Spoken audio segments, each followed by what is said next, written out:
Greetings, writing art criticism students. I hope this finds you well on this Friday. I thought I would do a do a short video with that records some of my thoughts about this week's content, thinking about this class as we're moving forward, and what I might be able to offer you as something else to chew on. I've given you a lot this week to chew on with Kerr Houston's textbook, the additional readings, my talk on art criticism and the final judgment, in which I step away, look at a bigger picture, not just about art criticism, but as writing about and speaking about works of art and what we owe them, thinking about them in the context of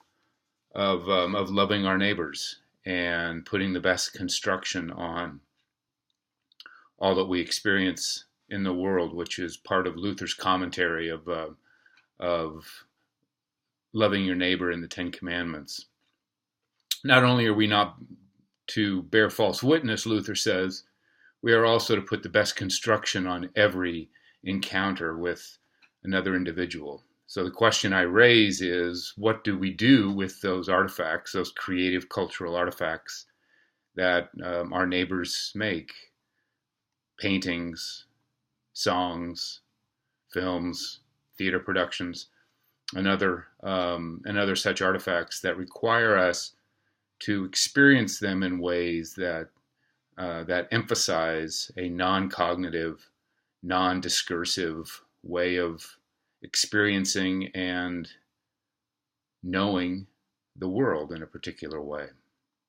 One of the challenges of art criticism is the challenge of the visual arts, and that is the visual arts address us through our vision, and our vision is the most judgmental organ that we have. It is the vision that helps us get across the street in New York City without getting hit by a cab. Our vision helps us size up a person whom we are confronting on a sidewalk late at night. Our vision is what helps us find where the food is at the party, or it presents us with an attractive person that we may want to get to know better.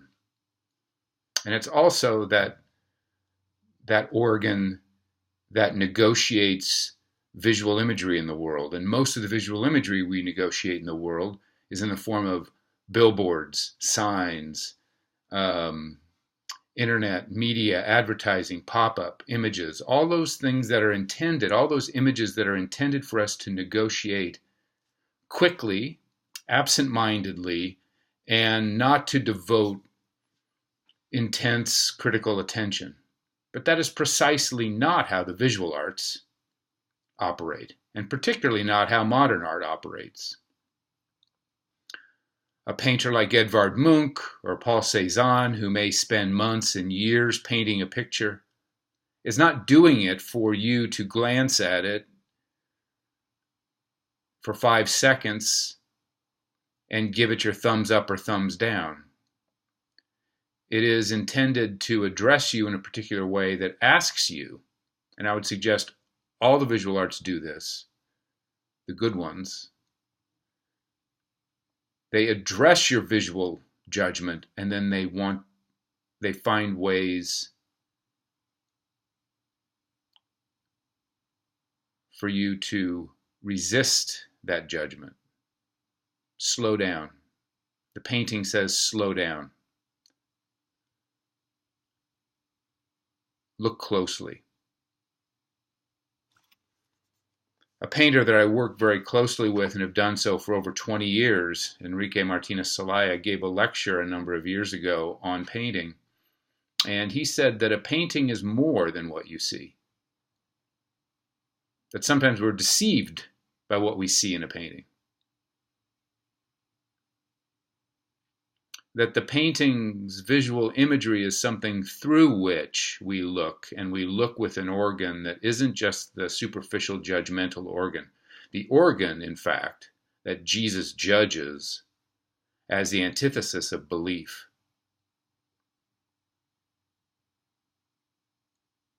It is not what we see. It is not what we think we understand about the world from what we see.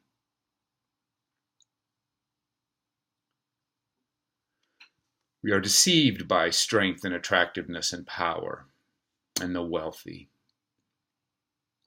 So how do the visual arts, using this most superficial and judgmental organ, move us beyond it?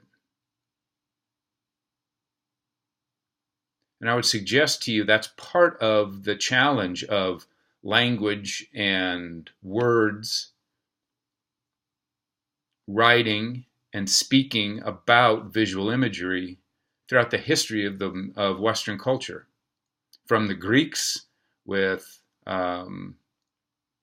Apelles and the accounts that you will read in Pliny, in Pliny's Natural History, about Apelles and some of the great Greek painters, through the Byzantine icons and the medieval and the Renaissance altarpieces, that there's tremendous power. There's recognized tremendous power in the visual arts.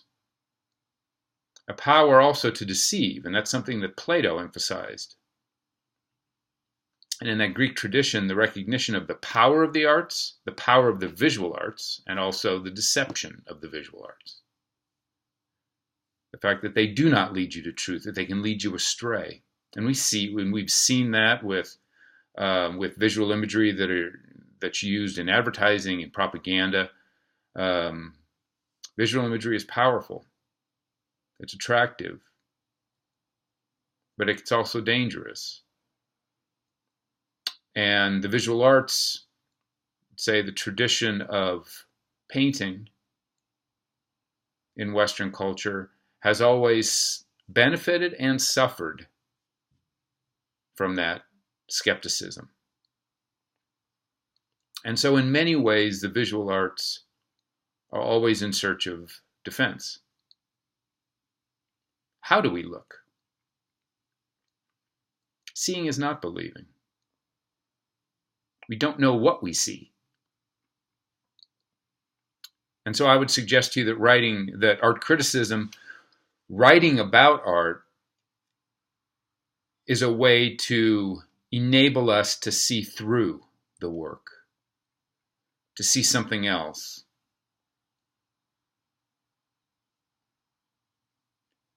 And so in this class, art criticism is not a form of judgment. This is good, this is bad, which is how we often think about art criticism. Critique. The critique is I like or I don't like. And that's absolutely not what critique is in the context of Kantian modern philosophy. Critique is probing deeper, breaking through the superficialities. And in that respect, art criticism is critique. It's asking you to linger longer in front of that painting. A painter did not labor to make a painting for you to look at in 10 seconds for a snap judgment about what you like or don't like. And so language has the potential to give us a different perspective on the work, to open it up in particular ways, give us another way of seeing it perhaps through the eyes of faith, you could say. And you could say that art criticism, particularly in the modern tradition, and this is something that I want to unfold for you in the next few weeks. In the modern tradition, art criticism is a way to give you faith. It is faith operating in language. From the perspective of the believer in Cézanne's paintings, the believer in Munch's paintings. This isn't a Consumer Report where you say, what where what I'll do with my wife towards the weekend, we'll look at the movies and we'll see, well, what does Rotten Tomatoes say about this movie or that movie? Do they give it a thumbs up or a thumbs down? That is not what art criticism is about. Or, put better, it's not what I'm interested in. It's not the art criticism that ignited my imagination as an undergraduate that set me on this course. For my conversion experience to the visual arts wasn't through going to a museum. It was reading art criticism. It was reading the writings of an art critic. That's what excited me. The capacity to be able to see differently. The capacity to see more than what there was. And to read another person's insights, mind and experience and feeling working as they are experiencing, struggling with this work of art or that work of art was fascinating and compelling to me. And quite frankly, much of what we know about the visual arts comes to us through language, comes to us through news reports, Huffington Post, or whatever our Facebook or our Twitter feed regarding the auction prices for this painting or that painting.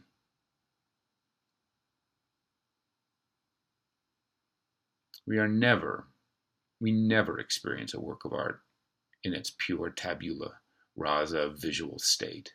It's always coming afloat on a sea of language, other images, other experiences.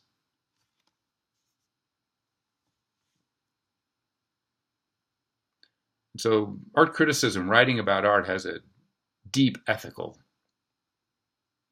importance for me. And I would suggest to you also deep theological and spiritual importance. Because I would suggest how we talk about works of art bear upon how we talk about human beings. The theory and the practice of the icon in the Byzantine Church is in many ways an extended case study in art criticism. As theologians, monastics, and thinkers argued for or against the practice of icons. And one of the key components of the practice of the icon, the theology and the economy of the icon, was that the image of the person represented, the saint, let's say, was a means by which the venerator, the prayer, the worshiper would learn to see the face of Christ in every human being. It is the face that is the focal point of the icon, the face of Christ, the face of Mary, the first Christian, the one who submitted to the will of God.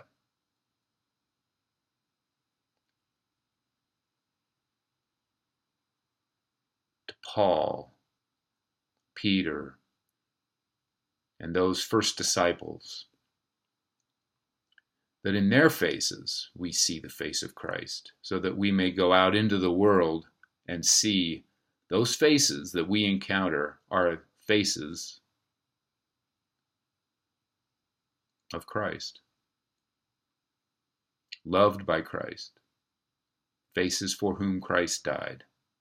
That is the theology of the icon, and that's how language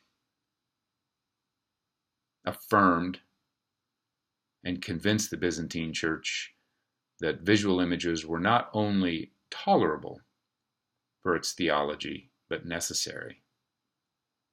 So with those thoughts, I will take leave of you. Have a great weekend, and I will be writing you Monday morning for week 2 with your PDF attachments.